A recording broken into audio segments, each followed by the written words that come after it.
क्या तारीख है सचिन भाई?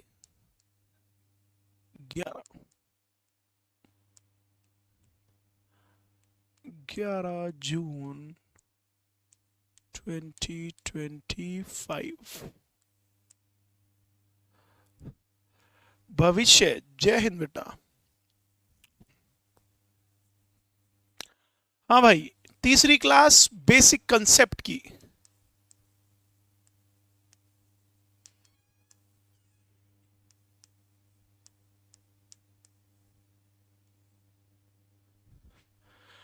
पूरव, जय हिंद बेटा। क्या मैं तुम लोगों से ये उम्मीद रख सकता हूं कि भाई साहब पीछे की क्लास में जो पढ़ाया जाता है तुम उसे 10 मिनट तो बैठ के एटलीस्ट रिवाइज करते हो? कोई बेटा क्लास में कितना ही सोना पढ़ा ले, तुम्हें बिल्कुल सोना दे दे बोर्ड पे उतार के, रिवाइज नहीं करोगे तो किसी भी चीज का नहीं है, किसी भी काम का नहीं है। और अगर थोड़ा बहुत कम भी समझ में आया है और अगर रिवीजन बहुत अच्छे से करते हो तो वो ज्यादा अच्छा होता है। ठीक है। हर्षद, गुड इवनिंग भाई। निखिल, जय हिंद। Dimpy Arya, good evening. तो यह है तुम्हारी क्लास नंबर 3 और आज हम टॉपिक करेंगे जहां पे हमने कल छोड़ा था, है ना। कल मैंने तुम्हें बताया था कि बेटा एक ऐसा टॉपिक जो एम लक्ष्मीकांत और ये सब चीज़ों में भी मतलब क्लियरली डिफाइन नहीं है, और मैंने तुम्हें बताया था कि वो टॉपिक है separation of power.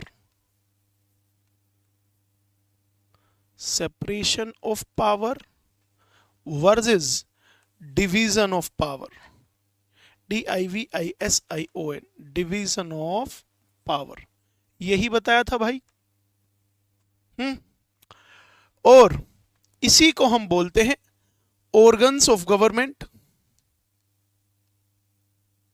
Organs of government versus 3 tiers of government. 3 tiers of government. अगली 15 मिनट में तुम्हें पता चलेगा कि भाई साहब जिस चीज को हम सब लोग सेम समझते हैं सेम नहीं है। Separation of power and division of power दोनों बेटा अलग अलग चीजें हैं। ठीक है। ये 8 बच्चे के आसपास ही आते हैं, बाकी रिकॉर्डेड देख रहे हैं, क्योंकि मैं व्यूज और वो 4 टाइम देखता हूँ, वो तो ठीक ही आ रखा है, मतलब लगभग लगभग सब देख ही रहे हैं। और बेटा मैं तुम्हें नोट्स बनाने के लिए हफ्ते भर तक का टाइम दिया करूंगा, है ना। या फिर इस बार थोड़ा सा ज़्यादा दे दूंगा, 10 दिन के आसपास दे दूंगा मैं। मतलब पिछले बैच में भी ऐसे ही किया करता था कि 10 क्लास अगर हुई हैं तो 10 क्लास के बाद फिर मैं तुम लोगों से तुम्हारे नोट्स की एक 10 15 20 सेकंड की ऐसे पेज पलटते हुए की मतलब मैं वीडियो एक मंगवाऊंगा। जिसके नोट्स कंप्लीट है वो ग्रुप में रहेगा, जिसके नोट्स कंप्लीट नहीं है वो ग्रुप में नहीं रहेगा। ठीक है। मैं इस ग्रुप को मतलब कम करने की फिराक में रहता हूँ हमेशा। अब तुम्हें यह है कि तुम्हारा नाम बनना है बस, क्योंकि सच बताऊं भाई, खैर छोड़, सच नहीं बताता। सच बताऊं, सच तो ये है भाई कि ये देख, समय की कमी के कारण ना ये एक प्रैक्टिस बैच बनाया था 27 तारीख को। कितने बच्चे हैं इसमें? 19 बच्चे हैं। 19 बच्चे, ये भी वो छाटे हुए ही थे भाई। 19 बच्चों को भी पढ़ा नहीं पा रहा क्योंकि समय नहीं है। तो अगर किसी क्लास को मैं प्रायोरिटी दे रहा हूँ बेटा तो वो रिजल्ट के लिए दे रहा हूँ, और अगर रिजल्ट ओरिएंटेड बच्चे नहीं हैं तो जरा सी भी लापरवाही बर्दाश्त नहीं करूंगा, इस बात को ध्यान रखना। ठीक है। वरना तुम खुद सोच सकते हो कि 1500 रुपए के हिसाब से भी 20 बच्चे 30,000 रुपये घंटा है, और मैं अगर 20 बच्चों को छोड़ के अगर 7 8 बच्चों को अगर लेके बैठा हूं तो इसका मतलब यह है कि 7 8 बच्चों से रिजल्ट चाहिए, है ना। चलो, कल की क्लास में मैंने तो बताया था separation of power versus division of power की बहुत कॉमन सी चीज है, लेकिन उतनी कॉमन नहीं है सेपरेशन ऑफ पावर। और इसमें ना देख क्या अंतर है, एक पावर इसमें डिवाइडेड है हॉरिजॉन्टली और एक है वर्टिकली, है ना। हॉरिजॉन्टल किसको बोलते हैं? इस तरह से, और वर्टिकल इस तरह से। समझो बेटा, सेपरेशन ऑफ पावर या 3 ऑर्गन्स ऑफ गवर्नमेंट, ये बोला जाता है भाई सरकार चलाने के लिए 3 ऑर्गन होते हैं इंपॉर्टेंट, लेजिस्लेटिव, एग्जीक्यूटिव और जुडिशियरी।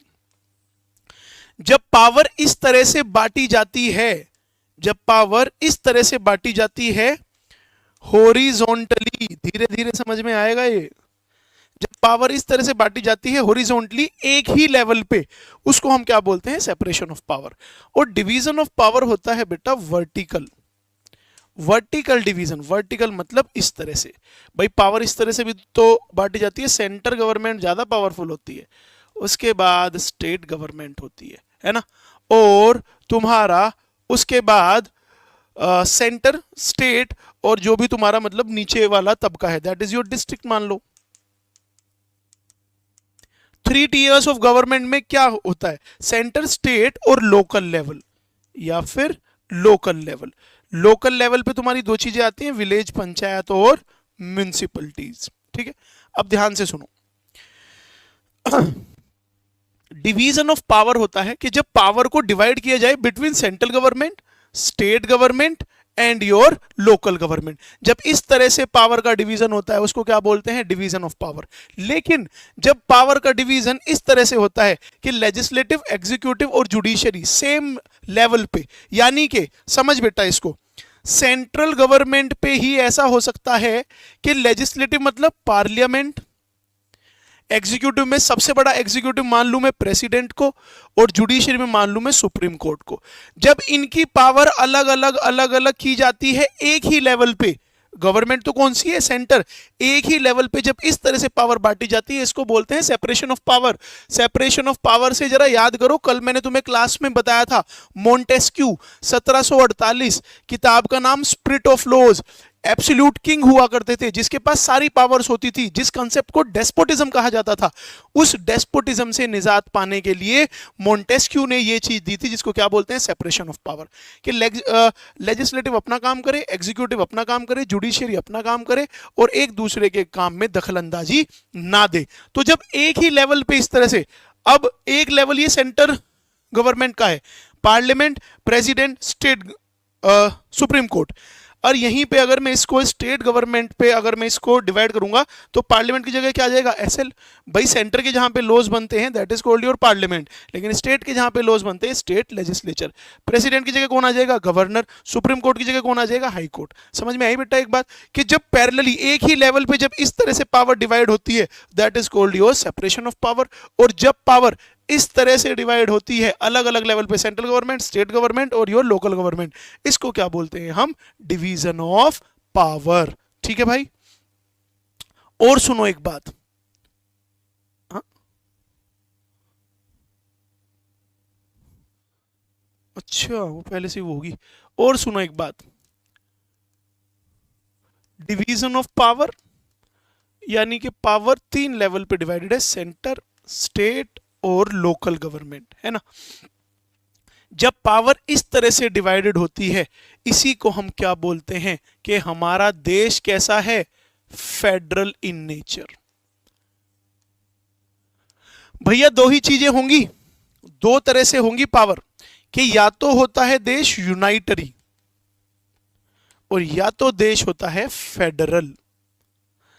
तो अगर कोई तुमसे यह पूछे कि यूनाइटरी और फेडरल में अंतर क्या है, यूनाइटरी का मतलब होता है कि जब पावर सिर्फ एक ही जगह पे है, यानी कि ये सेंटर गवर्नमेंट पे ही जब सारी की सारी पावर एक्यूमुलेटेड हो उसको क्या बोलते हैं, यूनाइटरी। यूनाइटरी मतलब एक। फेडरल मतलब सेंट्रल गवर्नमेंट भी पावरफुल है, स्टेट गवर्नमेंट भी पावरफुल है, लोकल गवर्नमेंट भी पावरफुल है। जब पावर इस तरह से डिवाइडेड होती है इसको हम क्या बोलते हैं, फेडरल। ध्यान से सुनो, अगर एग्जामिनर ये पूछे कि देश, इंडिया देश फेडरल है या यूनाइटरी है तो तुम क्या बताओगे कि जी फेडरल है। लेकिन अगर ये पूछ ले कि क्या प्योर फेडरल है तो मना कर देना, कैसा है, क्वासी फेडरल। ये भी सुना होगा तुमने अगर पॉलिटी पढ़ी होगी तो। क्वासी फेडरल का मतलब होता है भाई सेमी, के पावर्स डिवाइडेड तो हैं। अब हम जब दूसरा चैप्टर पढ़ेंगे, chapter number 2 salient features of constitution, polity में पढ़ना, तो उसमें एक साइलेंट फीचर ये भी है कि Bharat is a federal government but थोड़ा सा इंक्लाइनेशन टूवर्ड्स सेंटर गवर्नमेंट, के पावर डिवाइडेड तो है between centre government and state government. State government भी पावरफुल है भाई, सीएम अपने स्टेट में बहुत पावरफुल होता है, लेकिन अगर बिल्कुल स्ट्रिक्ट मापदंड करें तो ज्यादा पावरफुल कौन होती है, सेंटर गवर्नमेंट। भाई सेंटर गवर्नमेंट अगर अपना बेस्ट दे और किसी स्टेट का अगर इलाज करना चाहे तो किसी भी स्टेट में प्रेसिडेंट रूल लगा के या उस स्टेट को यूनियन टेरिटरी में चेंज कर सकती है, जैसे कि जम्मू कश्मीर में हुआ है। लेकिन अगर 2 3 4 स्टेट भी एक साथ चाहें तो सेंटर का कुछ बिगाड़ सकते हैं क्या, नहीं बिगाड़ सकते। इसको हम बोलते हैं कि डिवीजन ऑफ पावर तो है लेकिन थोड़ा सा झुकाव किस तरफ है, सेंटर गवर्नमेंट की तरफ। तो सेंटर गवर्नमेंट मतलब भारत फेडरल है लेकिन कैसा है, क्वासी फेडरल है। इतनी बात क्लियर हुई कि ये फेडरल नेचर बताता है जब हमारे इस तरह से पावर्स डिवाइडेड होती हैं। दूसरी इंपॉर्टेंट चीज बेटा ये, पर सर फेडरल तो कॉन्स्टिट्यूशन को कहते हैं ना। अरे तो कॉन्स्टिट्यूशन ही तो पावर डिवाइड करता है ना भाई, और कौन करता है? चल ये सुन ले, अगर कॉन्स्टिट्यूशन के हिसाब से ही सुनना है तो ये रहा कॉन्स्टिट्यूशन। फेडरल कॉन्स्टिट्यूशन ही होता है, फेडरल देश होता है डेमोक्रेटिक, ठीक है, अगर इसकी मतलब और ज्यादा तह तक जाएगा कॉन्स्टिट्यूशन में ही है ये गिवन कि फेडरल कब होता है। कॉन्स्टिट्यूशन का 7th शेड्यूल,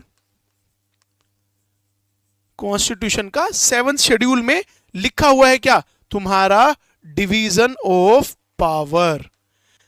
अब ये शेड्यूल क्या होता है किसी को अगर इतना बेसिक भी नहीं पता, जब हमारा संविधान बना ना और बन के तैयार हुआ तो इसमें 395 अनुच्छेद थे, यानी कि आर्टिकल्स। संविधान को बांटा गया था 22 पार्ट्स में, अलग अलग पार्ट में अलग अलग चीज लिखी गई थी। शेड्यूल के इस शेड्यूल में इसकी पावर है, इस शेड्यूल में इसकी पावर है। ओरिजिनली शेड्यूल कितने थे? 8 शेड्यूल थे, 8 शेड्यूल थे, और एक प्रिएम्बल था, प्रस्तावना।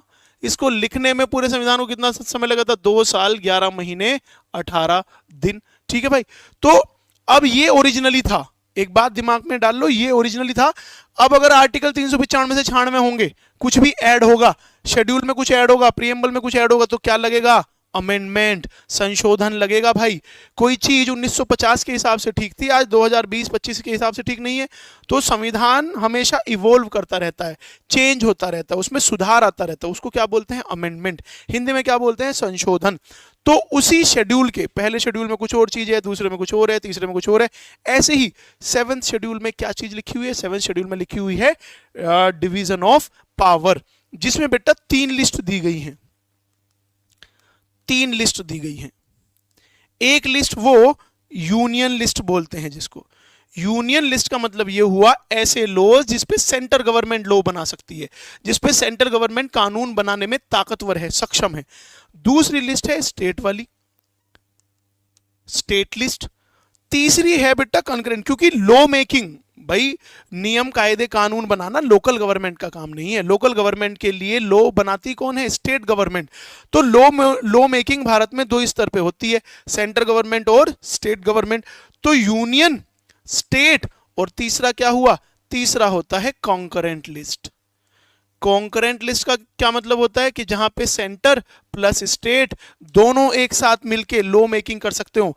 जैसे कि एजुकेशन टॉपिक है, एजुकेशन जो टॉपिक है ना, या एजुकेशन जो इशू है भारत में, उस पे सेंटर भी लॉ ला सकती है, स्टेट भी ला सकती है, यानी कि दोनों मिलके ला सकते हैं। वो कैसी लिस्ट में आएगा? कंकरेंट लिस्ट में आएगा। ठीक है, तो 3 तरह की लिस्ट होती है, यूनियन, स्टेट और कंकरेंट। 7th शेड्यूल यही तुम्हें फेडरल बताता है, और यही सारी डिवीजन ऑफ पावर, यही सारी मैंने कहानी बताई है। एक चीज और, हमेशा बताया जाता है कि 3 लिस्ट है, बट बेटा सच ये है कि एक चौथी लिस्ट भी है। एक लिस्ट और है जिस लिस्ट को हम बोलते हैं रेसिडुअरी लिस्ट। रेसिडुअरी का मतलब होता है बचा हुआ, रेसिडुअल मतलब बचा हुआ। तो ये जो रेसिडुअरी लिस्ट होती है ना, इस लिस्ट में कौन सा होता है कि जो टॉपिक ना तो इसमें मेंशन है, ना तो इसमें है, ना तो इसमें, जो बचे हुए टॉपिक हैं वो किस लिस्ट में मेंशन होते हैं? रेसिडुअरी में। और रेसिडुअर की पावर किसके पास होती है? पार्लियामेंट के पास होती है। ठीक है बेटा, इतनी बात क्लियर हुई।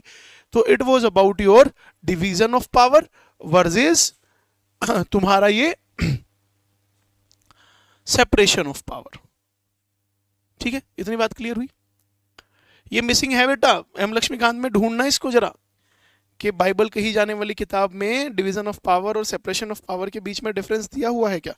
अच्छा, कल एक चीज और रह गई थी, कल एक चीज और रह गई थी। कल जब मैंने तुम्हें वो बताया ना डेस्पोटिज्म, तो उसमें एक चीज नहीं बताई थी मैंने, चेक्स एंड बैलेंसेस। खैर छोड़ो, मतलब उसको मैं बता दूंगा। आज हमें और क्या पढ़ना है? आज हमें पढ़ना है, हाँ भाई अरे इतना क्लियर हुआ तुम लोग को?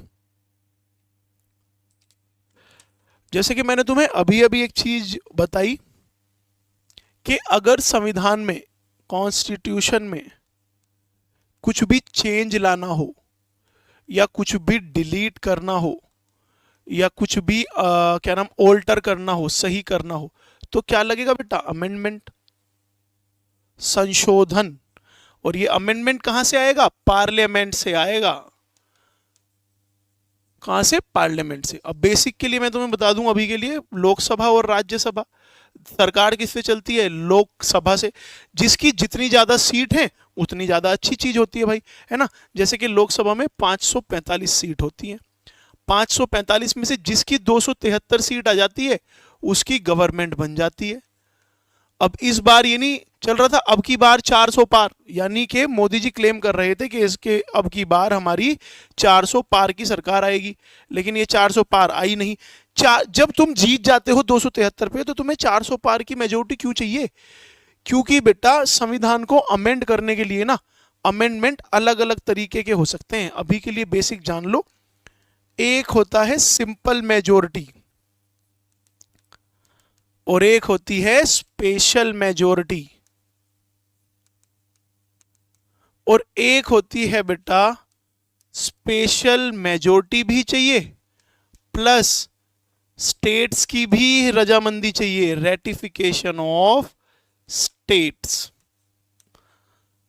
Ratification of states. ठीक है, simple majority, special majority plus ratification of states. समझो इसको, अगर संविधान में कुछ भी चेंज लाना है ना बेटा, तो लोकसभा में 545 लोग, राज्यसभा में 245 लोग।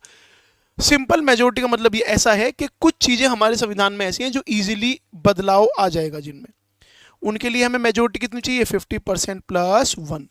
यानी कि 545 में से अगर किसी सरकार के पास 273 एमपी हैं तो वो बदलाव ला सकता है। लेकिन कुछ चीजें ऐसी होती हैं स्पेशल मेजोरिटी, स्पेशल मेजोरिटी का मतलब होता है 2/3, यानी कि रफली 67% वोट चाहिएगी। यानी कि 545 में से लगभग कितने एमपी तुम्हारे होने चाहिए? 400। इसलिए मोदी जी और बीजेपी बोल रही थी कि अब के बार 400 पार, क्योंकि अगर इनके 400 एमपी आ जाते तो ये संविधान के किसी भी पार्ट को अपने हिसाब से बदल, चेंज, ऐड या डिलीट कर सकते थे। ठीक है, इसलिए, और ये उससे भी टफ होता है भाई। इस पार्ट ऑफ संविधान को बदलना थोड़ा सा आसान, ये उससे टफ और ये सबसे ही टफ। इसमें स्पेशल मेजोरिटी भी चाहिए प्लस, जैसे कि 28 स्टेट हैं तो उन 28 में से कम आधे का 1/2 आधे स्टेट्स की रजामंदी भी चाहिए, रजामंदी भी चाहिए। ठीक है, अब मैं तुम्हें बता क्यों रहा हूं इतनी सारी चीज, सब्र रखो जरा, बता रहा हूं, कुछ कारण है इसका। मतलब तो ये बताओ तुम, अगर किसी सरकार की 400 सीट आ गई तो वो किसी भी चीज को चेंज कर सकता है। मतलब सुप्रीम कोर्ट के जजों को हटा के एमपी एमएलए भी बैठ सकते हैं फिर वहां, हैं? या आईएएस आईपीएस की सारी पावर छीन के कांस्टेबल को भी दी जा सकती है। किसी की अगर 400 सीट आ गई तो गवर्नमेंट इतनी पावरफुल हो जाएगी।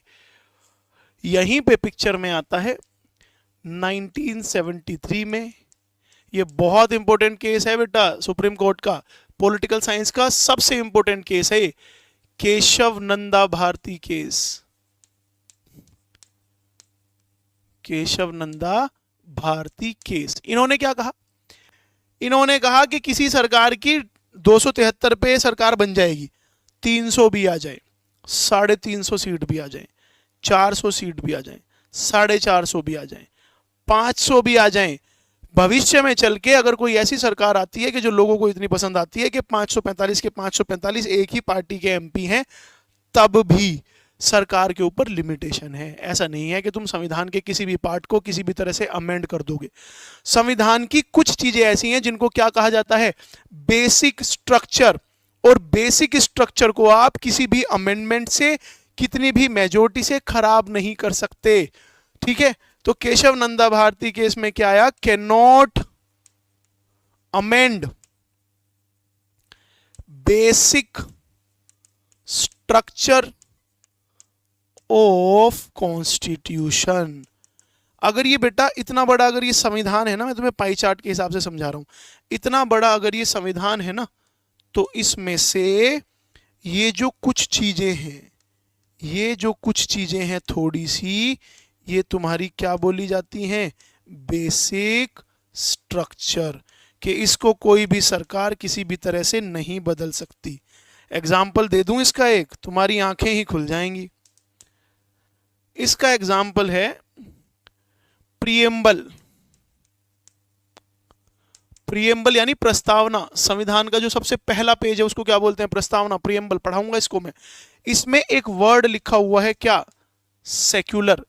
ये क्या है बेटा? बेसिक स्ट्रक्चर का पार्ट है, कोई भी सरकार इसको खराब नहीं कर सकती। दूसरी चीज है तो बहुत सारी, लेकिन मैं तुम्हें भी थोड़ी सी बता रहा हूं। इंडिपेंडेंस ऑफ जुडिशियरी, जजों को किसी भी तरह से, किसी भी अमेंडमेंट से उनकी पावर को या उनकी किसी भी चीज को कम नहीं किया जा सकता। हाँ भाई, इधर आ जाओ जरा। ये कंसेप्ट तुमने सुना होगा, हिंदू राष्ट्र।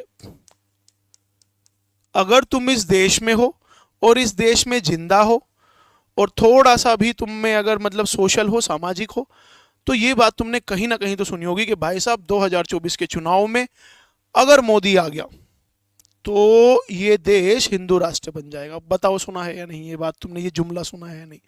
ऑब्वियसली सुना होगा। और मैं जब पढ़ा रहा था, क्योंकि जब ये चुनाव नहीं हुए थे 2024 से, उससे पहले भी मैं पढ़ा ही रहा था भाई। उससे पहले भी मैंने हर एक क्लास में कहा था कि तुम भी यही हो, मैं भी यही हूं। मोदी की अगर गवर्नमेंट आ भी गई तब भी हिंदू राष्ट्र देश नहीं बन रहा। मतलब देख भाई, इंटरनली क्या पता मैं चाहता हूं कि हाँ ऐसा हो, लेकिन फिर कुछ टेक्निकलिटी भी तो है, कुछ लॉजिकल चीज भी तो है जिन जो मुझे बिलीव इस बात पे करने नहीं देंगी। इसीलिए तो मैं बोलता हूँ कि हमेशा अंतर रहेगा उन लोगों में जो ढंग से पढ़े लिखे हैं। अनपढ़ आदमी को भाई बेवकूफ़ बनाना बहुत आसान है। पूरे देश में बोल दिया कि अगर मोदी आ जाएगा तो भारत जो है वो हिंदू राष्ट्र हो जाएगा। लोग पागल हो रहे हैं, वोट दे रहे हैं फलाना ढिमकाना। जबकि सच ये है बेटा कि अगर भारत को हिंदू राष्ट्र बनना है ना, तो प्रियम्बल में ये 3 वर्ड इस तरह से लिखे हुए हैं। सबसे पहले लिखा है सोवरन, उसके बाद लिखा हुआ है सोशलिस्ट, उसके बाद लिखा हुआ है सेक्युलर। और अगर हिंदू राष्ट्र बनना है, सेक्युलर का मतलब होता है धर्मनिरपेक्ष, कि देश बोलता है कि मेरा कोई धर्म नहीं है। When state have officially no religion, मैं बोल सकता हूं कि जी मैं हिंदू हूं और मैं जाति से ठाकुर हूं और मुझे इस पर गर्व है। ये बात मैं बोल सकता हूं, देश नहीं बोल सकता। देश में तो पेकुलैरिटीज हैं, विभिन्नताएं हैं, इतने तरह की धर्म जातियां हैं। ये नहीं बोल सकता कि मैं ठाकुर हूं, मैं हिंदू हूं, मैं मुस्लिम हूं या मैं क्या हूं। तो देश का कोई धर्म नहीं है, देश न्यूट्रल है। इसको क्या बोलते हैं? सेक्युलर, धर्मनिरपेक्ष। अगर भारत को हिंदू राष्ट्र बनना है ना बेटा, तो किसी ना किसी अमेंडमेंट से ये जो वर्ड लिखा हुआ है सेक्युलर, या तो इसके सामने लगाना पड़ेगा नॉन सेक्युलर, कुछ ऐड करना पड़ेगा, या फिर इस पूरे ही वर्ड को डिलीट करना पड़ेगा। और केशव नंदा भारती केस ने क्या कहा है कि बेसिक स्ट्रक्चर को कोई भी सरकार किसी भी तरह से बदल नहीं सकती। आ गया था मोदी, चुनाव जीत गया था, प्रेजेंटली प्राइम मिनिस्टर भी है, हिंदू राष्ट्र बन गया क्या भाई? नहीं बनेगा, नहीं बनेगा। लॉजिकल कारण है ना। फिर उससे भी इंपॉर्टेंट चीज बेटा ये है कि बताओ तुम ऐसे कितने लोगों को जानते हो कि जो जब किसी पार्टी को वोट देने जाएंगे तो वो उस पार्टी का मैनिफेस्टो पढ़ने के बाद और तब वोट डालने जाएंगे। मैनिफेस्टो का मतलब ये होता है कि जब भी कोई पार्टी चुनाव लड़ती है तो वो चुनाव अगर जीत गई तो वो क्या क्या करने वाली है ये अपने उस मैनिफेस्टो में लिख के रखती है। बीजेपी का 2024 का मैनिफेस्टो अगर तुम उठा के देखोगे, लेजिट वाला, लीगल वाला, तो उसमें हिंदू राष्ट्र हम बनाएंगे ऐसा कोई मेंशन ही नहीं है। यानी कि प्योर निरोल बेवकूफ बनाया है जनता को। हाँ भाई बनाया है भाई, क्योंकि जनता ये नेता लोग कभी नहीं चाहेंगे कि जनता पढ़ लिख जाए। जनता पढ़ लिख जाएगी तो क्वेश्चन पूछेगी। अगर सारी जनता इतनी अवेयर होती, पॉलिटिकल साइंस में इतनी अगर अवेयर होती, तो पूछती भाई हिंदू राष्ट्र तुम कैसे बना दोगे, कैसे क्लेम कर रहे हो तुम? बेसिक स्ट्रक्चर में आता है प्रियम्बल तो, और उसको तो तुम खराब नहीं कर सकते। सुप्रीम कोर्ट से ऊपर तो कोई भी नहीं है इस देश में, संविधान से ऊपर तो कोई भी नहीं है। ठीक है बेटा, तो ये बात होती है। ठीक है, हाँ, कोई भी नहीं। कितने लोगों को जानते हो बताओ कि भयंकर जो जब वोट डालने जा रहे हैं तो मैनिफेस्टो लेके जा रहे हैं? मैनिफेस्टो देख लेना जरा, उसका पढ़ लेना। ठीक है भाई, चलिए। हाँ, कहाँ से आ गई ये बात? अच्छा, ये अमेंडमेंट से आ गई बात। हाँ भैया, ठीक है। एक जुमला और था, एक जुमला ऐसा ही और था जो दिया गया था विमेन रिजर्वेशन के ऊपर। चलो ठीक है। मोदी जी भी मास लीडर हैं गांधी जी के, ऑब्वियसली भाई मास लीडर है ही आदमी। अरे जो प्राइम मिनिस्टर है, इतने सारे लोग जिसको प्यार करते हैं, मास लीडर तो है ही। चलो और कुछ बताते हैं तुम्हें आज। Forms of government. 25 मिनट हुए हैं। It is forms of government. ठीक है। Forms of government,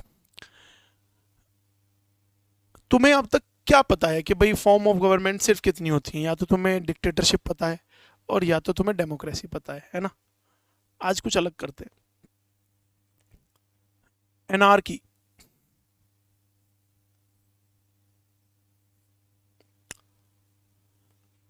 monarchy,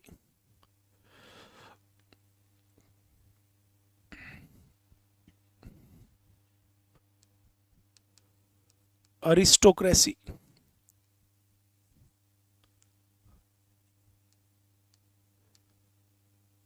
democracy.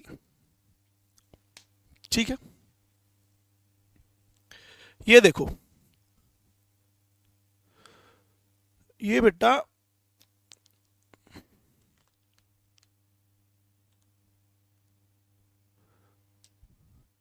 Anarchy पता है कब होती है? अनार्की तब होती है, ये मैंने डिवीजन किया है on the basis of power, कि किसके पास पावर होती है। ठीक है, उस हिसाब से ये मैंने डिवीजन किया है। अनार्की ना, अगर तुम पढ़ोगे गांधी को, अगर पढ़ोगे तो गांधी मतलब WPT में अगर जाओगे तो और भी बहुत सारे थिंकर्स हैं जिनको ऐसा फील होता था कि यार लोगों को कंट्रोल करने के लिए ना किसी सरकार की या किसी प्रशासन की जरूरत नहीं है। लोग इतने समझदार हैं, man is a rational animal की थ्योरी है ये, कि लोग इतने समझदार हैं कि वो अपना अच्छा बुरा सब जानते हैं और अपने हिसाब से सब ठीक गलत कर लेंगे। जरा सोच के देखो, अब इसको तुम पॉजिटिवली सोच सकते हो एक बार के यार बताओ कैसी एक दुनिया है जहाँ पे कोई गवर्नमेंट ही नहीं है, कुछ लॉज ही नहीं है, कोई सीनियर जूनियर, कोई पावरफुल कम पावरफुल है ही नहीं, सब एक जैसे हैं, सब अपने हिसाब से सही गलत को डिसाइड कर रहे हैं। अब जरा इसकी नेगेटिव स्थिति और जान के देख लो कि भयंकर कोई कंट्रोल, पुलिस नहीं है, जुडिशरी नहीं है, सेंट्रल गवर्नमेंट नहीं है, स्टेट गवर्नमेंट नहीं है, कोई है ही नहीं देखने रखने वाला। तो ताकतवर आदमी कमजोर को मार रहे हैं, कमजोर कहीं जा भी नहीं सकता, बेचारा जंगल राज हो जाएगा, है ना? अनार्की को पॉजिटिवली भी लिया जा सकता है, नेगेटिवली भी लिया जा सकता है। अनार्की को हम तब बोलते हैं जब पावर किसके पास होती है? जब पावर किसी के पास नहीं होती, एब्सोल्यूट नोबडी, जब किसी के पास भी पावर नहीं होती। अनार्की होता है स्टेट ऑफ केओस, जैसे कि सीरिया है या फिर मतलब कोई भी ऐसा देश जहां पे सब कुछ उथला पुथला है, प्राइम मिनिस्टर है नहीं, जैसे कि अभी बांग्लादेश में था, प्रेसिडेंट भाग गई, देश में कोई कंट्रोल करने वाला कोई है नहीं। तो जब इस तरह से कोई नहीं होता, जब पावर किसी के पास नहीं होती, उसको क्या बोलते हैं? अनार्की।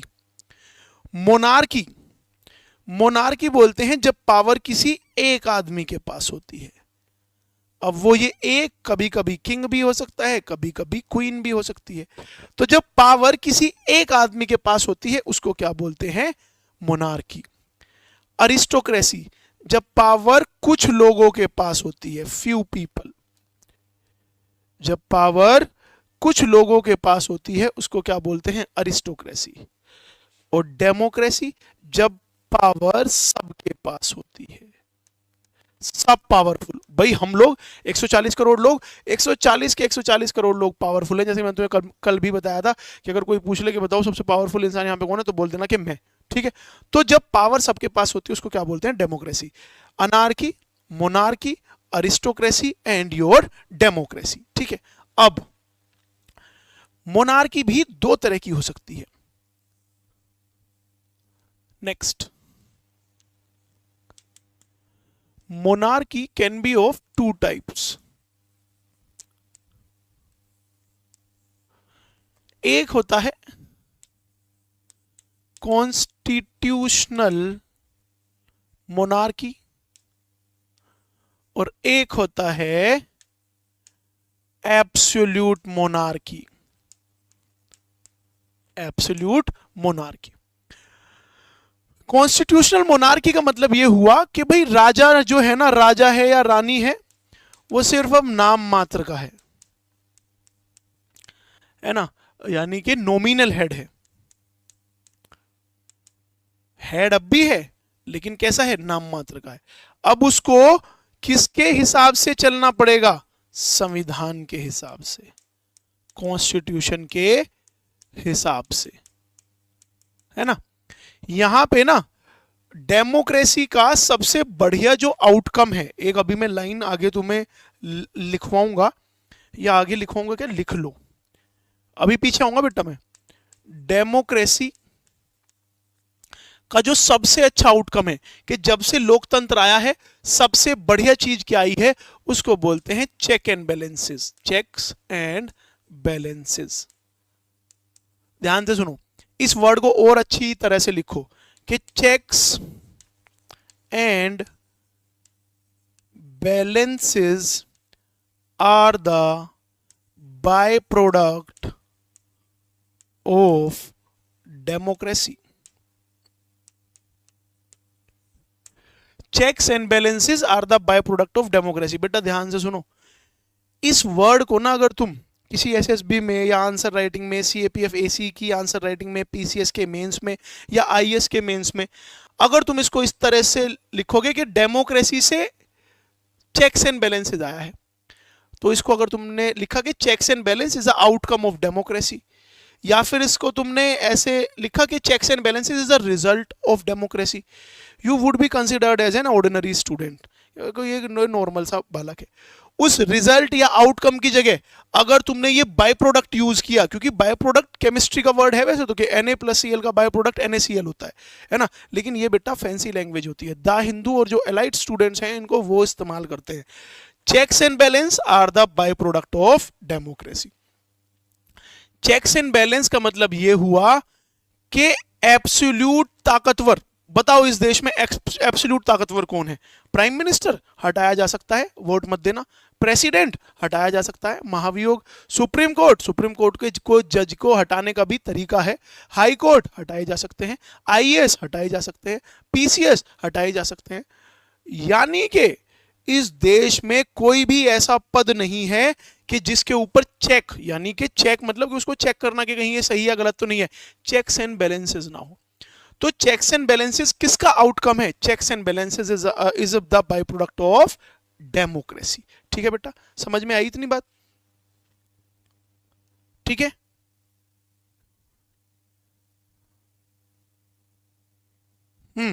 ठीक है। अब समझो इसको, एब्सोल्यूट मोनार्की का मतलब होता है कि जहां पे no check and balances on king. और मैंने तुम्हें बताया था कि किंग के पास ही जब तीनों पावर होती हैं, लेजिस्लेटिव, एग्जीक्यूटिव और जुडिशरी, जब तीनों पावर इस तरह से होती हैं और कोई भी इसकी पावर पे लिमिटेशन नहीं होती, नो लिमिटेशन, कोई रोक टोक वाला भी नहीं है, नो लिमिटेशन ऑन पावर, तो इस तरह की मोनार्की को हम क्या बोलते हैं? Absolute monarchy. कॉन्स्टिट्यूशनल मोनार्की आज की डेट में कहां है? जापान में है। जापान में है क्या? यूके में तो है ही, खैर ठीक है। एग्जाम्पल एक मिनट रुक जाओ, एग्जाम्पल मेरे को देखना पड़ेगा। Constitutional monarchy,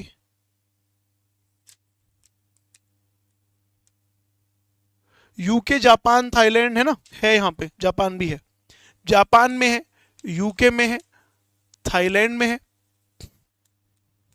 constitutional monarchy. लेकिन एब्सोल्यूट मोनार्की बेटा कहां का कॉन्सेप्ट है? मैंने कल बताया था, एंशिएंट का, समबडी लाइक किंग अशोक। लेकिन आज की डेट में भी अगर तुम इसको ढूंढोगे ना, तो आज की डेट में भी इसकी थोड़ी सी झलक तुम्हें पता कहां मिल जाएगी? जो ओमान का सुल्तान होता है, जो ओमान का सुल्तान होता है, उसको ऐसा माना जाता है। ठीक है, हाँ, उसको ऐसा माना जाता है कि भाई वो पावरफुल होता है और उसको मतलब चेक्स एंड बैलेंसेस नहीं होते हैं। अच्छा, जरा ध्यान से सुनो, पहले किंग ऐसा हुआ करता था जिसके पास एब्सोल्यूट पावर्स हुआ करते थे, ठीक है। लेकिन उसके बाद क्या हुआ? डेमोक्रेटिक मूवमेंट चली, डेमोक्रेटिक मूवमेंट्स। और बताऊं सबसे फेमस और सबसे पहले चली कौन सी थी?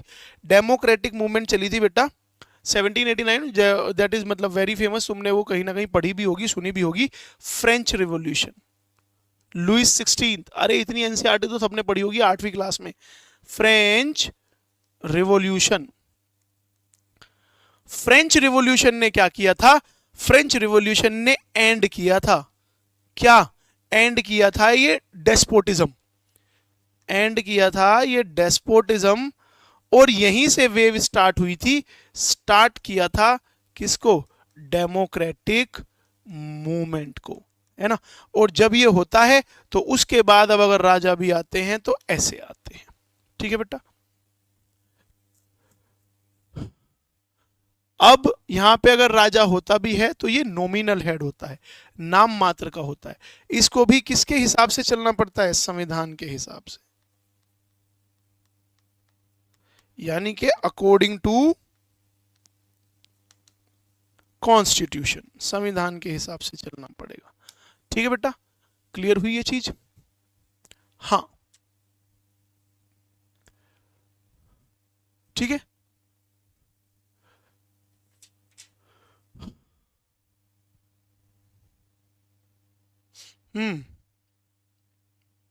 अब ये देखो, अब दो वर्ड हो रहे हैं भाई, टायरानी और ओलिगार्ची। ये वर्ड ना मैं तुम्हें बताऊंगा तुम्हें कहां मिलेगा देखने को, लिखा हुआ है, एक्सप्लेन नहीं किया हुआ है। टायरानी एंड ओलिगार्ची।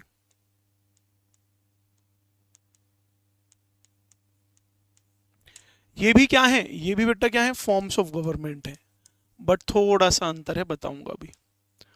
फॉर्म्स ऑफ गवर्नमेंट है। तुम में से अब से पहले अगर किसी ने फंडामेंटल राइट्स पढ़े हैं ना, थोड़े से किसी के अगर बेसिक्स क्लियर हैं, तो फंडामेंटल राइट में ये लिखा हुआ है ऑब्जेक्टिव्स में कि फंडामेंटल राइट देश में क्यों है, ऑब्जेक्टिव में या फीचर्स में लिखा हुआ है कि इट इज फंडामेंटल राइट, मौलिक अधिकार हमारे देश में इसलिए है to prevent the tyranny and despotic rule. अब डेस्पोटिक रूल तो तुम्हें समझ में आया कि मौलिक अधिकार लोगों को इसलिए दिए जाते हैं जिससे डेस्पोटिज्म ना आ जाए। प्रिवेंट मतलब रोकना, to prevent the despotic rule. Tyranny का मतलब क्या होता है? टायरेनी का मतलब बेटा ये होता है, अभी अभी मैंने तुम्हें पीछे क्या क्या बताया? मोनार्क। मोनार्क, मोनार्क मतलब राजा। तो राजा को बेटा काम करना चाहिए किसके हित में? काम करना चाहिए किसके हित में? जनता के हित में, है ना। For the benefit of people, जनता के हित में काम करना चाहिए। लेकिन जब ये मोनार्क जनता के हित में काम ना करके अपनी पावर्स का मिसयूज करे, है ना, और पर्सनल, अपने पर्सनल काम के लिए, अपनी पर्सनल पावर के लिए, अपने पर्सनल सेटिस्फेक्शन के लिए ये जब ये रूल करने लगे तो हम इसको क्या बोलते हैं? टायरेनी। ठीक है, जब ये पर्सनल या प्राइवेट इंटरेस्ट में काम करने लगे, मिसयूज करे पावर का, और पर्सनल या फिर प्राइवेट, भाई अपने घर कुनबे के लिए अगर काम करने लगे तो ये क्या हो जाता है? टायरेनी। समझ में आई बेटा बात? कि मोनार्क जहां पे सिर्फ राजा होता है, राजा अगर जनता के लिए काम करता है तो क्या बोलते हैं? मोनार्की। लेकिन अगर राजा अपनी पावर का मिसयूज करके अपने पर्सनल लोगों के लिए, अपने प्राइवेट लोगों के लिए, अगर उन लोगों के लिए काम करने लगता है तो उसको क्या बोलते हैं? टायरेनी बोलते हैं। ठीक है बेटा। फिर अब what is this oligarchy? Oligarchy होती है जब, पीछे मैंने तुम्हें बताया था अरिस्टोक्रेसी।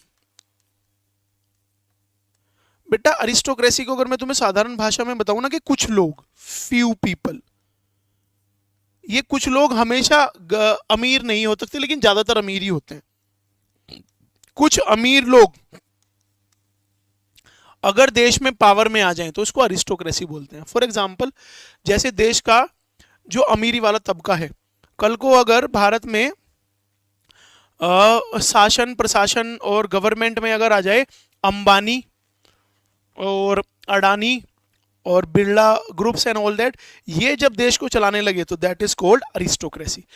जैसे कि इस सैटरडे ना मैं तुम्हें शायद वो वाला टॉपिक पढ़ाऊं, शायद बता रहा हूँ, शायद मैं तुम्हें इस बार टॉपिक पढ़ाऊं, Elon Musk versus Donald Trump. अगर तुम थोड़ा बहुत इंस्टाग्राम या कुछ भी अगर यूज करते हो और अगर ढंग के पेज तुम लोगों ने सब्सक्राइब किए हुए हैं, सोफिया अंसारी को कम देख के अगर तुम सोफिया कुरैशी को देखते हो, अगर तुम ऐसे बच्चे हो कि जो अंजलि अरोड़ा को ना देख के शिवांगी सिंह को देखते हो, और अगर क्या है उसका नाम, ये रजत दलाल और इन सब को छोड़ के अगर तुम एस जयशंकर को देखते हो, शशि थरूर को देखते हो, तो तुम्हारी इंस्टाग्राम की फीड में ऐसा जरूर आया होगा, पिछले 2-3 दिन से चल रहा है, एलन मस्क में और डोनाल्ड ट्रंप में लड़ाई बज गई आपस में। अब डोनाल्ड ट्रंप को जिताने वाला कौन था भाई? Elon Musk.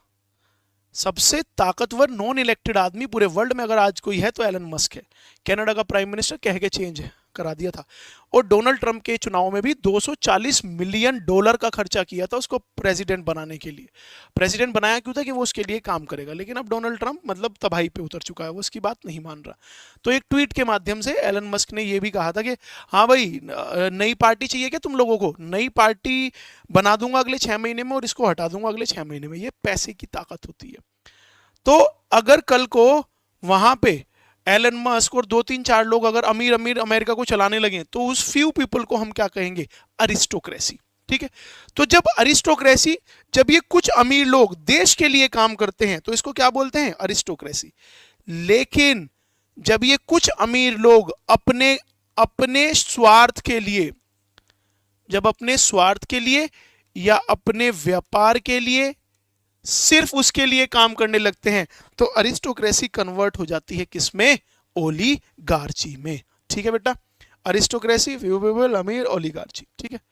अरिस्टोक्रेसी का एग्जांपल सर पाकिस्तान हो सकता है क्या? यार पाकिस्तान में अमीर लोग है ही कहाँ? अरिस्टोक्रेसी का परफेक्ट एग्जांपल अभी है नहीं, बट हाँ मतलब पाकिस्तान में तो ना बेटा ज्यादा मिलिट्री रूल है, वहां पे तो आर्मी जो चाहती है वो किया जाता है ना। तो अरिस्टोक्रेसी, फ्यू पीपल, ये ओलिगार्ची। और जब टायरेनी और ये corrupt defected version, oppressive regime, जब ये दोनों, एक चीज और, तुम्हें अगर किसी ने ये कहा है ना डिक्टेटरशिप, यानी कि हिंदी में क्या बोलते हैं डिक्टेटरशिप को? तानाशाही। अगर तुम्हें किसी ने ये कहा है कि तानाशाही, तानाशाह मतलब एक ही आदमी की रूल हो सकता है, तानाशाह ग्रुप ऑफ पीपल का भी हो सकता है। ठीक है।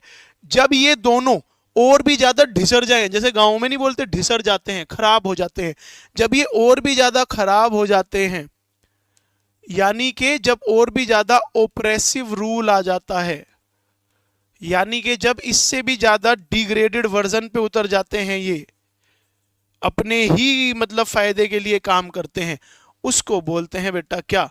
डिक्टेटरशिप। डिक्टेटरशिप, है ना। तो आज देखो, आज तुमने कितनी फॉर्म्स ऑफ गवर्नमेंट पढ़ी हैं? अनार्की और मोनार्की, अरिस्टोक्रेसी और डेमोक्रेसी, फिर कॉन्स्टिट्यूशनल मोनार्की, और उसके बाद एब्सोल्यूट मोनार्की, उसके बाद टायरेनी, उसके बाद मोबोक्रेसी, और अब डिक्टेटरशिप। तो बेटा तुम्हारे हिसाब से, अब तुम्हारे हिसाब से बेस्ट फॉर्म ऑफ गवर्नमेंट कौन सी हो जाएगी? डेमोक्रेसी, है कि नहीं भाई? और वर्स्ट फॉर्म तुम्हारे हिसाब से कौन हो जाएगी? डिक्टेटरशिप। लेकिन ये गलत है।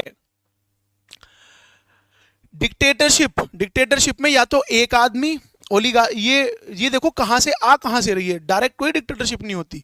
ये कहां से आ रही है कि या तो ओलिगार्ची और या तो फिर अरिस्टोक्रेसी। ये कहां से रही है? ये आ रही है मोनार्की से और एरिस्टोक्रेसी से। मोनार्की और अरिस्टोक्रेसी जब करप्ट हो जाते हैं, अपने फायदे के लिए काम करने लगते हैं, उसे टायरेनी और ओलिगार्की बोलते हैं। जब टायरेनी और ओलिगार्की और भी ज्यादा खराब हो जाते हैं, लोगों पे और भी ज्यादा जुल्म करने लगते हैं, उसको क्या बोलते हैं? डिक्टेटरशिप कहा जाता है। ठीक है। और डिक्टेटरशिप की भी जब डिग्रेडेड वर्जन, इसका भी खराब वर्जन, जहां पे every aspect of your life is controlled by वहां का जो लीडर होता है ना, वेयर, जहां पे every aspect of your life is controlled by your leader. For example, तुम्हारी शादी कहां होगी, तुम्हें करियर क्या चूज करना है, तुम्हारे बच्चे कितने होंगे, तुम्हारा हेयर कट कैसा होगा, तुम्हें कपड़े कैसे पहनने हैं, जहां पे इतनी छोटी छोटी सी चीज को भी कंट्रोल करता है तुम्हारा लीडर, उस फॉर्म ऑफ गवर्नमेंट को, सबसे घटिया फॉर्म, सबसे खराब फॉर्म, उसको क्या बोलते हैं? टोटलिटेरियनिज्म। टोटलिटेरियनिज्म। तो बेटा वर्स्ट फॉर्म ऑफ गवर्नमेंट क्या होती है? टोटैलिटेरियनिज्म। ठीक है। बेस्ट फॉर्म ऑफ गवर्नमेंट क्या होती है? डेमोक्रेसी, है ना। डिक्टेटरशिप का भी अब मतलब डिग्रेडेड खराब वर्जन है, जिसको हम क्या बोलते हैं, ये।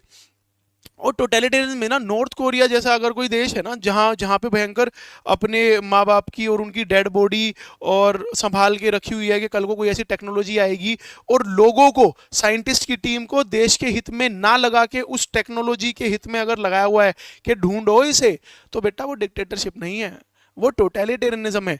जहां पे तुम किम जोन का तुम कोई भी फोटो देखना, वो अगर इस तरह से मोटा खड़ा हुआ है तो पीछे जितने भी लोग उसके खड़े हुए हैं, जैसा हेयर कट किम जोन का है ऐसा ही hair cut irrespective of gender, man women कोई भी हो, उसका भी मतलब कैसा है, ऐसा ही हेयर कट है। यानी कि हेयर कट भी जहां पे तुम अपने हिसाब से नहीं करवा सकते हो, उसको बेटा डिक्टेटरशिप नहीं, उसको टोटलिटेरियनिज्म बोलते हैं।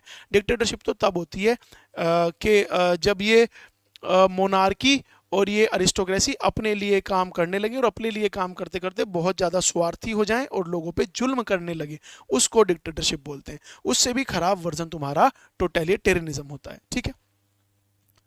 अरिस्टोक्रेसी का example Divyanshi sir, what if the army is ruling power in the country, that is your बेटा मिलिट्री रूल, है ना। जैसे कि जुंटा आर्मी थी, और इसको बोलते हैं मार्शियल लॉ। जब हम फंडामेंटल राइट पढ़ेंगे तो इसको हम आर्टिकल नंबर 34 में पढ़ेंगे, जिसको बोलते हैं मार्शियल लॉ।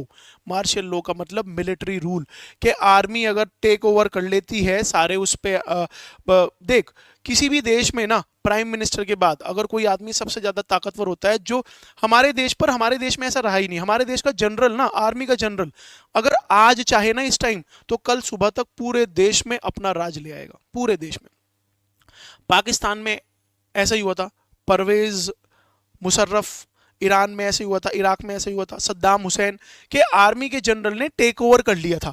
और आज भी अगर भारत का अगर जनरल चाहे तो अपने सिपाहियों को बोलेगा कि ये देश मुझे अगले 24 घंटे में अपने अंडर चाहिए, तो अपने अंडर आ जाएगा।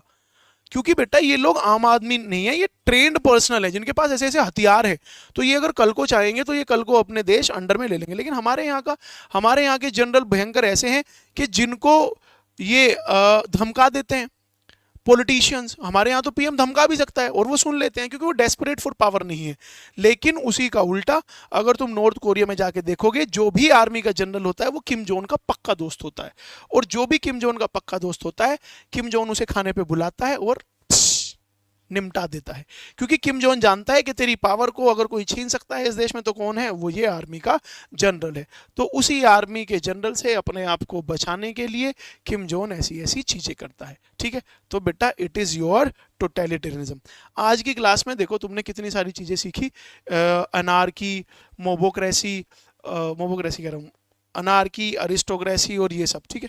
और बाकी separation of power and division of power, organs of government versus 3 tiers of government, 7 schedule की लिस्ट, ये सब सीखा हमने। ठीक है। It is a form of government too, obviously you can say that, है ना, बट उसको हम फॉर्म ऑफ गवर्नमेंट में पॉलिटिकल साइंस में नहीं पढ़ते। गवर्नमेंट उसको बोला जाता है जहां पे कोई रूल कर रहा हो। ये रूल किया नहीं है, ये छीना है आपने। हाँ भाई, is it clear to you guys? बेटा बताओ जरा फटाफट फटाफट, इसकी पीडीएफ भिजवा दूंगा मैं तुम लोग को। बेसिक कंसेप्ट के मैं तुम्हें लेक्चर कराऊंगा कम से कम 7 से 8, लेकिन इन 7 से 8 में धागे खोल दूंगा एकदम। उसके बाद अपन लोग एम लक्ष्मीकांत पे जंप करेंगे, 1 महीने में उसको खत्म कर लेंगे। इस सैटरडे में टॉपिक बताना मेरे को ग्रुप में कमेंट करके, कुछ और इंपॉर्टेंट चल रहा है क्या, वरना फिर ट्रंप वर्सेस एलन मस्क तो मेरे दिमाग में भी है ही। ठीक है। अरे बेटा जरा कमेंट करो, मेरे को पता चलेगा क्लास में कौन कौन है। फटाफट फटाफट बताओ। अच्छा, निखिल है, हर्षत है, पूरव है, उन्नति है, 4, और कौन है 3 बच्चे?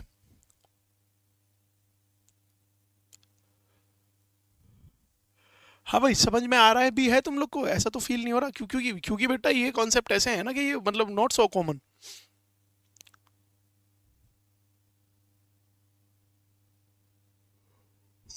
ठीक है।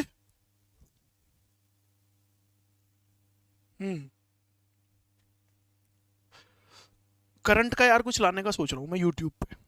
मतलब अब फ्री हो जाऊंगा मैं 2-3 दिन में, तो 1-2 क्लास से छुट्टी होगी, तो सोच रहा हूँ कि यार करंट का कुछ लेके आऊँ, करंट अफेयर्स के लिए कुछ ना कुछ सोच रहा हूँ, कुछ अच्छा सा। सर डेली करंट अफेयर के लिए कोई सोर्स बताना बेटा। अन अकेडमी, अन अकेडमी या फिर विकास दिव्य कीर्ति वाला वो द हिंदू एनालिसिस। जहां कभी द हिंदू एनालिसिस तुझे बहुत अच्छा समझ में आए, किसी को भी पकड़ ले, अगले 1 साल में शुरू में 2 हफ्ते 3 हफ्ते 1 महीना 2 महीना 3 महीना प्रॉब्लम होगी। हेमंत हर पेपर को इसी तरह से क्लियर कर देता है। सोल रीज़न ये है क्योंकि आजकल वो पढ़ता नहीं है, अब तो वो बहुत लापरवाह हो गया, लेकिन न्यूज़पेपर नहीं छोड़ता। न्यूज़पेपर सिर्फ करंट अफेयर नहीं है बेटा, न्यूज़पेपर को तो जब धीरे धीरे जब जानने लगोगे ना, तो न्यूज़पेपर से हिस्ट्री भी कवर होती है, पॉलिटी भी कवर होती है, ज्योग्राफी भी कवर होती है, इकोनॉमिक्स भी कवर होती है, इंटरनेशनल रिलेशन भी कवर होता है, एसएसबी भी क्लियर होता है, पीसीएस भी क्लियर होता है, आईएएस भी क्लियर होता है, और सीएपीएफ असिस्टेंट कमांडेंट का पेपर 2 भी क्लियर होता है। ये सब कुछ न्यूज़पेपर से ही आता है। ठीक है,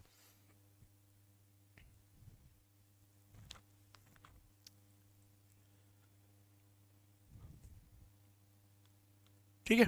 तो न्यूज़पेपर का मैं मतलब मंथली या वीकली करंट अफेयर का कुछ सोच रहा हूँ, क्योंकि चैनल अपने पास ठीक ठाक है ही, ठीक ठाक रीच है ही, और कुछ एक शॉर्ट का सोच रहा हूँ।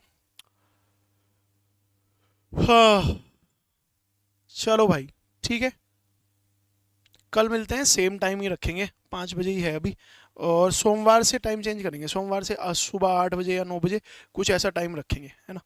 और अभी भी क्योंकि सब लोग लाइव तो अभी भी नहीं देख रहे, बालक तो मुझे लगे 12-13 हैं इसमें, 12-13 में से सिर्फ 7 बच्चे हैं। ठीक है, हम लोग 7 ही रह जाएंगे तब भी कोई प्रॉब्लम नहीं है, 5 भी रह जाएंगे तब भी कोई प्रॉब्लम नहीं है। मैंने पहले भी कहा है, अगर एक बच्चा भी होगा तो भी भाई पढ़ाऊंगा, लेकिन तमीज़ के बच्चे चाहिए। साथ के साथ बेटा नोट्स बनाते रहो। सर अभी नोट्स बनाने में दिक्कत हो रही है, उंगलियां अभी एक्टिव नहीं। अच्छा हाँ ऋतिक, अरे बेटा तेरे लिए नहीं है, तू तू कोई बात नहीं, तू आराम से बना लियो, है ना, तेरे लिए टाइम है। चलो ठीक है बेटा, ध्यान रखो। ये लेक्चर की रिकॉर्डिंग भेजता हूँ मैं अभी तुम्हें, और इसका ये भेज दूंगा, ये तुम्हारा पीडीएफ की फॉर्म में। ठीक है, चलो ध्यान रखो। सर मेरे कमेंट्स नहीं हो पा रहे हैं, अब हुए, पता नहीं भाई, तो ठीक ही था। सर रीडिंग या एनालिसिस, आप क्या प्रेफर करोगे दोनों में से? अभी ना बेटा अगर तू रीडिंग करेगा तो तुझे समझ में नहीं आएगा। देख somebody like me, somebody like Hemant, जो जो न्यूज़पेपर को जानते हैं, तो वो एनालिसिस की उन्हें ज़रूरत नहीं है, वो खुद मतलब देख लेंगे। लेकिन अभी के लिए एनालिसिस बहुत ज़रूरी है, क्योंकि एनालिसिस में कराते क्या है कि मान लो न्यूज़ आई है आरबीआई की, तो वो तुझे आरबीआई कहाँ से स्टार्ट हुआ, क्यों हुआ, पीछे क्या न्यूज़ थी, आगे क्या हो सकता है, वो सब बिल्कुल डेप्थ में बताया जाता है ना। तो वो ज़रूरी है अभी के लिए, तो एनालिसिस बाद में रीडिंग कर लेना। चलो ठीक है बेटा, ध्यान रखो, कल को मिलते हैं सेम टाइम 5 बजे। सर पीयूष और उधर ट्रैवल कर रहे हैं तो वो आके ज्वाइन करेंगे, हाँ वो चल जाएगा बेटा, कोई बात नहीं, मुझे उनका पता है, बता रहे थे वो। हम्म, ठीक है, चलो ठीक है, मिलते हैं कल को same time. Okay bye, take care, ध्यान रखो।